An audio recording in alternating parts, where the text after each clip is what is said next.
Los impactos del cambio climático son cada vez más perceptibles y de mayor magnitud. Muchos de ellos están vinculados al agua, tanto al déficit como al exceso de lluvias, a las sequías y las inundaciones.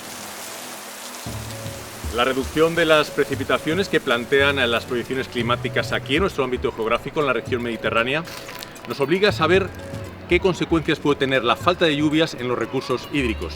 En eso, conocer cómo se comportan las aguas subterráneas y los humedales juega un papel fundamental. Me encuentro en la Albufera de Anna, en la provincia de Valencia, y este humedal ha sido el elegido para llevar a cabo un estudio pionero en el marco del proyecto IMAGUA. En él han participado tanto la Fundación para la Investigación del Clima como la Compañía Nacional de Soporte a la Ingeniería. Voy a hablar con sus dos coordinadoras. Acompañadme. Bueno, muy brevemente os voy a presentar. En tu caso, Emma Gaitán, trabajas para el área de Meteorología y Cambio Climático de la Fundación para la Investigación del Clima. Y en tu caso, Lorena Bermejo, eres la responsable del área de Hidrogeología y Medio Ambiente de la Compañía General para el Soporte de la Ingeniería. Eso es. Bueno, Buenos días. A mí me interesaría conocer los principales datos de este proyecto, que es, como digo, muy interesante. Por empezar, Emma, el proyecto ha constado de dos fases o dos etapas de trabajo. Descríbenos muy brevemente en qué ha consistido cada una de ellas. Bueno, pues el proyecto IMAGUA, ¿no?, surgió a raíz de otro proyecto anterior que tuvimos, donde analizamos el impacto que el cambio climático tenía en aquellos humedales que eran climático dependientes, es decir, que su aporte era exclusivamente de la precipitación. Y dijimos, bueno, pues vamos a ver qué pasa en aquellos humedales que además tienen un aporte extra de agua subterránea. Así un poco fue la idea con la que partimos en este proyecto. El proyecto tiene dos fases, una primera fase que se ha hecho aquí en este entorno maravilloso en el que nos encontramos, ¿no?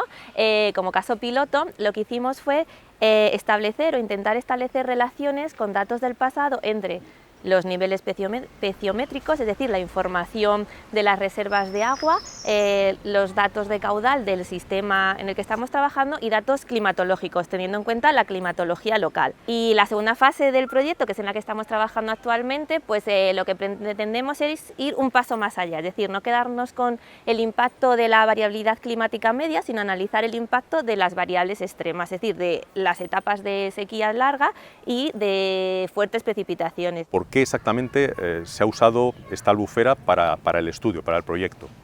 Pues bien, nos encontramos ante la Albufera de Anna. Es una albufera, un lago de origen natural. El origen principal de sus aguas es subterráneo. Tenemos un manantial que abastece principalmente a esta laguna. De este manantial disponemos además de datos de caudal, que es lo que nos interesa principalmente para este estudio, y de datos piezométricos del sistema que tenemos el acuífero, porque nos encontramos ante la masa de agua subterránea de Caroch Sur, y concretamente el acuífero que alimenta todo este sistema es el macizo del Caroch. Es un acuífero, es una polisurgencia, por así decirlo, ¿no? Entonces lo que tenemos son varios puntos de surgencia de agua subterránea que son los que alimentan esta laguna. Ya desde el Mesolítico se desarrollaron asentamientos de población gracias a todas estas surgencias.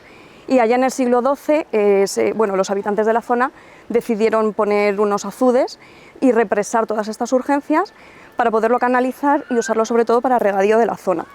Actualmente hay diques de regulación y el agua es conducida hacia el pueblo de Anna, que está escasamente 1 kilómetro de aquí, y después vierte al río Sellent. Así a bote pronto me parece complejo mezclar datos, en este caso de caudales o de hidrología, con datos meteorológicos pensando en proyecciones.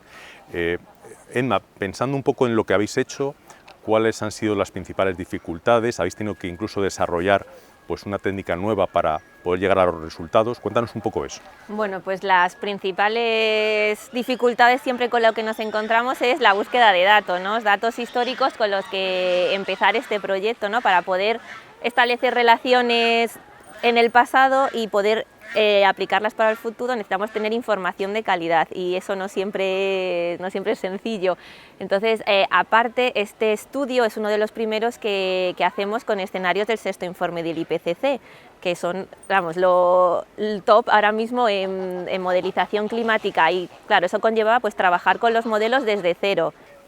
Pensando en las proyecciones, Emma, he visto que habéis elegido el escenario, digamos, de más altas emisiones. Ahora me has hecho la referencia a los extremos, pero cuéntame un poco la razón por la que habéis elegido ese escenario y no uno, digamos, de bajas emisiones o de intermedias? Como queríamos hacer un estudio del impacto en extremos, es decir, de las situaciones más extremas o más catastróficas, por decirlo de alguna manera, hemos elegido el escenario que se considera como más alarmista, como que vamos hacia un clima cada vez más intenso.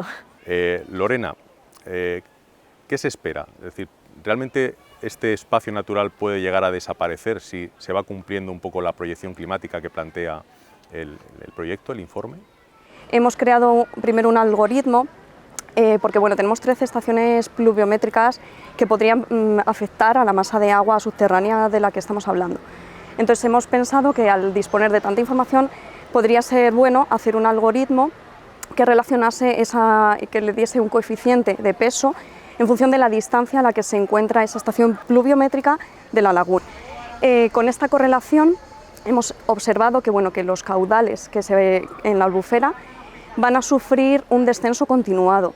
Podríamos incluso decir que a mediados de siglo podría llegar incluso a comprometerse la existencia del manantial que abastece el humedal, con lo cual podría comprometerse incluso pues, la existencia del manantial. Y aunque antes de empezar el proyecto, y me imagino que ya tenéis un poco en mente cuáles son las predicciones climáticas, los datos del último informe del IPCC, ¿hay algún resultado al que habéis llegado que os haya sorprendido porque no esperabais encontrar justamente eso?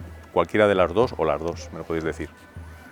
A nosotros nos ha sorprendido, bueno, en el escenario, estos datos que te he comentado hace un momento son teniendo en cuenta el escenario el 8.5, el más restrictivo, el más pesimista, por así decirlo, en el que las emisiones van a ser muy elevadas, y ahí nos tenemos que mantener del lado pues, un poco de la seguridad. Nos hemos preferido usar esos datos para saber lo que en una condición extrema podría llegarle a suceder a este entorno natural.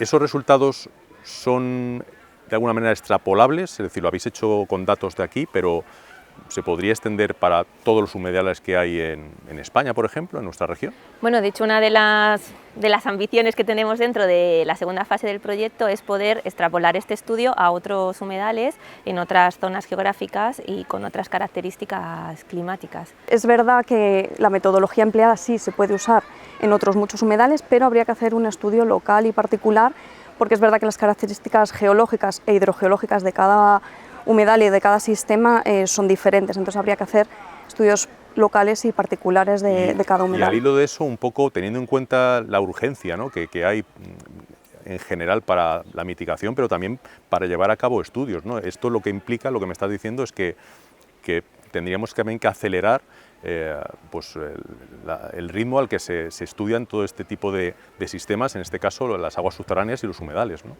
Sí, eso es, habría que invertir, como bueno, ya se está haciendo, pero habría que dedicar más recursos y más inversión en este tipo de estudios porque bueno, es de una necesidad patente.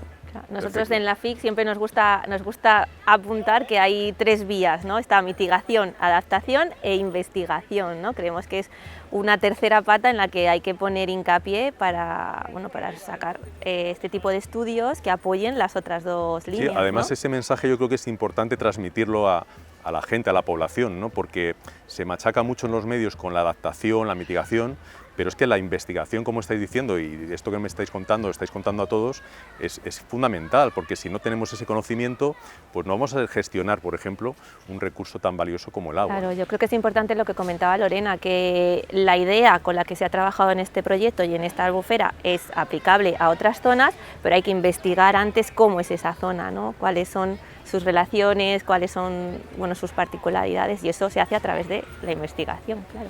Y ya a modo de conclusión, también es importante transmitir la idea del trabajo multidisciplinar o interdisciplinar entre personas que estáis dedicadas a cosas que en algo como la albufera pues encaja perfectamente, así que nada, pues bueno, encantado de charlar con vosotras y espero que todos los amigos que nos vean pues entiendan un poco la importancia que ha tenido vuestro proyecto IMAGUA. Muchas gracias. Gracias.